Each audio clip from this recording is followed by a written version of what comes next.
First of all, welcome College Week Live attendees. Welcome to College Tech Tips for HP. On behalf of HP and HP Academy, which we'll get into a little bit here in just a second. First of all, it says, is a laptop absolutely necessary? My parents are afraid that if I get one, it will get stolen. So, and how can I convince them? It's a two-part question, very important. Not only is it important, but then how do I talk them into actually getting me one? So, is a laptop necessary for school? We can safely say that you do not have to have one because almost every school that's not an online school is going to have a computer lab. On the flip side of that, talk to any college student in the world and ask them how many times they've been up till 4 in the morning, doing a last-minute paper, doing a last-minute homework assignment.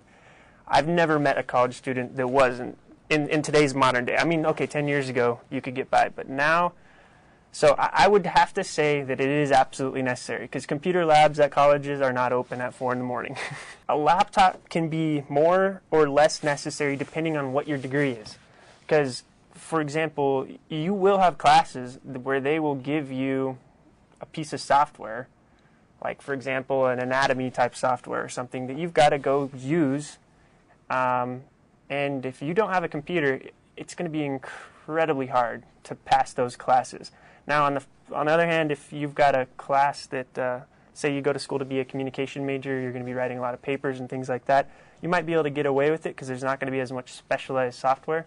But it is going to depend a lot on your degree. I mean, clearly, nobody's going to be a graphic design major and not own a laptop. So it's going to depend a lot on what you want to do.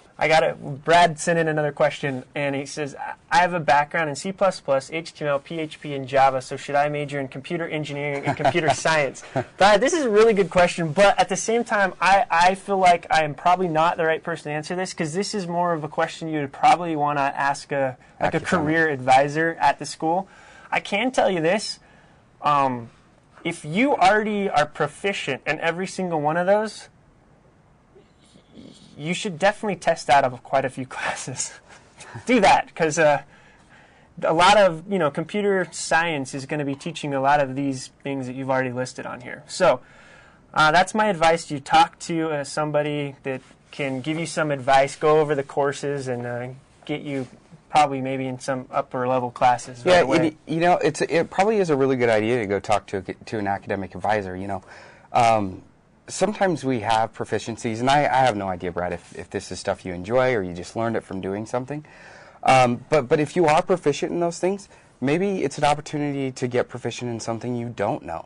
You have all these skills already. Maybe the path is to find out, what you don't know and pursue that path, because that only opens up the portfolio of skills and knowledge that you have even broader to allow you to do more things later. Okay, let's do another poll. So this is where I want you guys to think for just a half a second away from the computer, because I understand why there's so much focus on the computer. It really is the core component that you need. But there's other stuff that you need. So here's a what else do you need poll. And I'm curious to see what your responses are to this and even what questions you have. So I just put that out. One of the questions I get a lot of times is, first of all, our first question of the day today was, do I even need a PC? Because there's computer labs. Mm-hmm. Well, computer lab isn't open at 4 in the morning when you're really going to need that report done, right? So then printer brings up the same question. I get it all the time on Twitter. Do I really need a printer as a student? I mean, they have printers at school for turning in my paper. A lot of times, some professors nowadays, I had only one professor that was proficient enough with technology to where we were actually able to email him our papers rather than actually print them out and turn them in. But anyhow, that was a little while ago. This is a good opportunity, actually, when you talk about printers, to talk about ePrint briefly. Yeah. I'm going to talk about this real brief.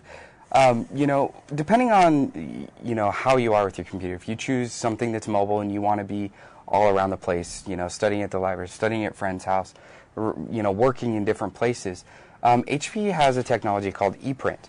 And basically what it is you can assign an email address to your printer, and anytime you want to print, from anywhere. It doesn't matter. From your phone. Yeah, from your friend's phone. You can just basically send whatever document you want to the email address that's assigned to your printer. and it will print. I actually had a really good idea. My mother-in-law is very superstitious. She's afraid of ghosts and witches and all that stuff. Not literally witches, but she's a very superstitious person, you know, believes in haunted things and stuff like that. Yeah, so in the spirit of Halloween, I thought it would be a great idea to get her one of these printers, but not tell her about the functionality of it, and just send random emails and messages and documents that printed out of her printer.